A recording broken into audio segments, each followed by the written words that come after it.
hiil ah uu inantooda u hiilinayay oo ay istileen maanta gelinkii hore wada hadleen ayuu qoriga u soo qaatay markuu arkay inay gurigeeda wadada horteeda ay taagantay ayuu sidaa awgeed buu dilay inanta hiilna uu dilay haddii sharciga la waafajin waayena oo tallaabo laga qaadi waayo lagu dul xidhi waayena tallaabaanu ka qaadi doonaa annagu cid badanna way u dhiman doontaa lana aasi maayo la kala hor aasi maayo ciidanka qaranku ka tirsan waa gaashaanle sare oo sarkaalo mas-uula weliba marka maxaa sababay dilka marxumadda Allah u naxariisto walaashii bay istileen u aariyay ehelada iyo family gabadhii Hargeysa xalay lagu dilay sida xaqdarrada ahna loo dilay sida ay wararku sheegayaan ayaa haatan aan xogteeda oo si rasmi ah idin hayna balse intaan ay diisoo gudbin halkani waa kanaalkan sixinta wararka dib aad ku cusub tahay ku soo biiro kamid noqon boqolaalka kun ee qof ee sida joogtada u hela wararka iyo warbixinada bartaan ku soo gudbino mahadsanidin saaxiibayaal soo dhawaada gabadhii xalay Hargeysa lagu dilay ayaa waxa hadlay aabaheed isla markaana waxa uu sheegay in ninka askariga ah ee gabadha dilay ay gabadha ay walaalaha yihiin marxumadda dhimatay iyo waliba sidoo kale ninka dilay waa gacan ku dhiglaha walaashi iyo marxumadda islaayeen maalintii daraadahayd waxana ay isku laayeen meel u dhow guryahooda balse halka marxumaddu ay dagaalkaasi ku gacan sareysay balse maalmo yar ka bacdi ayuunbay ahayd markii habeennimadii xalay ahayd ee uu toogtay askarigu gabadha haatan dhimatay marxumadda Allah u naxariistay iyo waxa islaayay ninka gacan ku dhiglaha walaashi sida uu hadalka u dhigay aabaheed waxana uu sheegay in gabadhaasi ay ka gacan sareysay isla markaana ay marxumaddu ay dishay sida loo sheegay balse aanay wax nabarro muuqda isgaarsiin hase yeeshee saaxiibayaal waxa uu sheegay aabaheed in haatan ninka askariga uu aarayay walaashi isla markaana aargoosasho darteed uu laba xabadood laabta uga dhuftay iyadoo gaarigeeda wadata isla markaana suuqa dhex maraysa balse haatan waxa uu ugu baaqayaa xukuumadda Soomaaliland iyo laamaha ammaanka waa sida uu hadalka u dhigay in tiirka toogashada lagu soo xidho ninka gacan ku dhiglaha isla markaana inantiisa iyo sidoo kale gacan ku dhiglaha hal mar la wada aaso aabahani oo ay murugo badani ka muuqato ayaa arrintan iyo waliba sidoo kale arrimo kale oo inaga qarsoona si weyn ugu waramaya sidoo kale gabadha ay saaxiib ahaayeen marxumadda dhimatay ayaa iyaduna haatan afka furatay isla markaana sheegtay in arooskeedu uu dhawaan dhici lahaa isla markaana ay dhawaan aqal geli lahayd meherkeeduna uu dhacay maalmahan ka hor alle ha u naxariistay waxa ay ka tagtay iyadoo aroos galaysa isla markaana muxibo kalgacayl iyo guri cusub albaabada iyo waliba sidoo kale ridaha u taagaysa alle subxaanahu wa ta'ala ha u naxariisto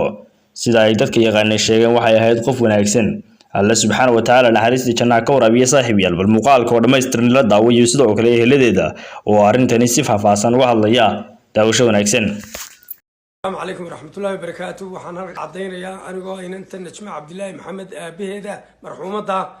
وحين أنت إذا ودي لين كاسي برد هيل وإن أنت هذا وهيلين يي وأيستلين ما أنت جيلين كي هراء وضح لين أيو قرية وساق عتيم مركو عركي inay gurigeeda wadada horteeda ay taagantay ayuu sida awgeed buu dilay inanta hiilna uu dilay haddii sharciga la waafajin waayena oo tallaabo laga qaadi waayo lagu dul xidhi waayena tallaabaanu ka qaadi doonaa annagu cid badanna way u dhiman doontaa lana aasi maayo la kala hor aasi maayo ciidanka qaranku ka tirsan waa gaashaanle sare oo sarkaalo mas-uula weliba marka maxaa sababay dilka marxumadda Allah u naxariisto walaashii bay istileen u aariyay muxuu dilka u adeegsaday marxumadda qori buu adeegsaday guriga kala soo baxay wararka qaar ayaa sheegaya in walaalkeed oo la socda uu xabad u adeegsaday walaalkeed maxaa gaadhay walaalkeed uu qori xabad buu dul mariyay hadda gacanta ma lagu hayaa gacan ku dhigay waa la qabtay gacanta lagu hayaa way ka hadhi waayeen dadka ayaa askar baa dab eriyaday inanka walaashi baa eriyaday iyo askar meesha fadhiyo ku qaylayay ka soo horjeedkeeda markaa waa la soo qabtay dibdemiska lagu qabtay xukuumaddana waxaan ka codsanayn tallaabo sharciga waafaqsan laga qaado oo imika lagu dul xidho lama kala hor aasiyo cid hadlee la kala hor aasana ka daran baa dhici doonta ilaahay ha u naxariisto marxuumadda maanta waa marxuumad way naga hooseysaa ha bishii dhaweyd bay meherkeedu ahaa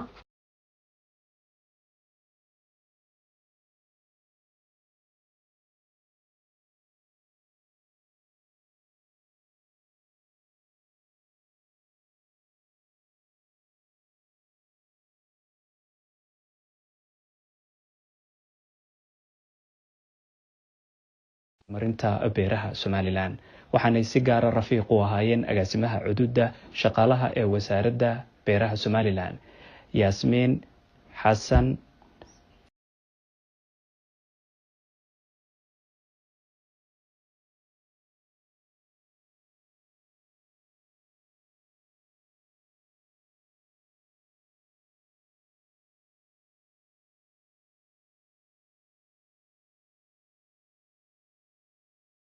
ilaahi maxamed oo gacanka xaq daran ku dishay xalay tole magaalada Hargeysa waxaan si gaar ah uga tacsiyadeynay eheladeedii iyo qaraabadeedii gaar ahaan hooyadeedii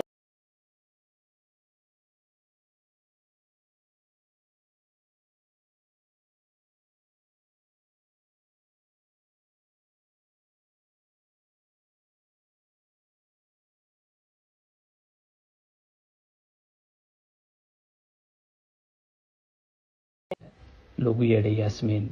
Najma Cabdilaahi waxa ay dadku sheegeen in bishii hore beherkeedu dhacay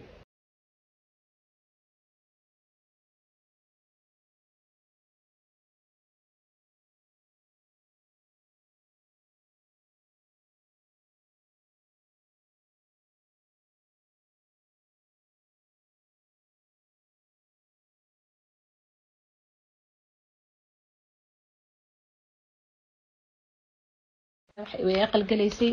oo hawshii guriga ku dhex jirtay ilaahay ha u naxariisto marka aqalgalkeedii iyo arooskeedii bay imika u diyaar garoobaysay waxaan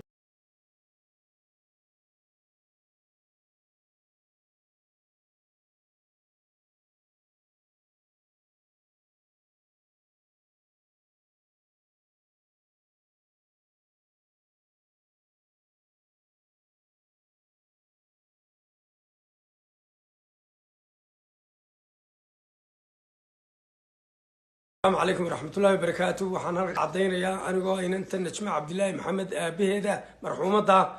وحين أنت إذا ودي لين كاسي برد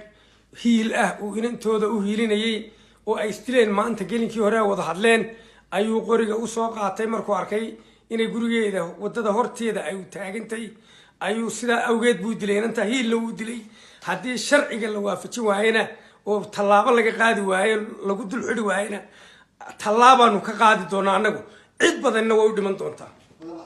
marka ninka lana aasi maayo la kala hor aasi maayo marka ninku ciidamada ka tirsan yahay ciidanka qaranku ka tirsan waa gaashaanle sare oo sarkaalo mas'uula waliba marka maxaa sababay dilka marxumadda Allah u naxariisto walaashii bay istileen u aariyay muxuu dilka u adeegsaday marxumadda qori buu adeegsaday guriga kala soo baxay wararka qaar ayaa sheegaya in walaalkeed oo la socda uu xabada u adeegsaday walaalkeed maxaa gaadhay walaalkeed uu qori waxbad buu dul mariyay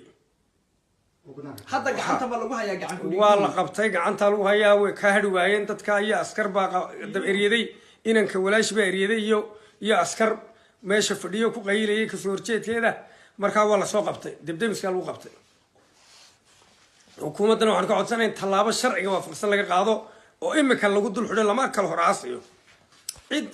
hadlee la kala hor aasana tu ka daran baa dhici doonta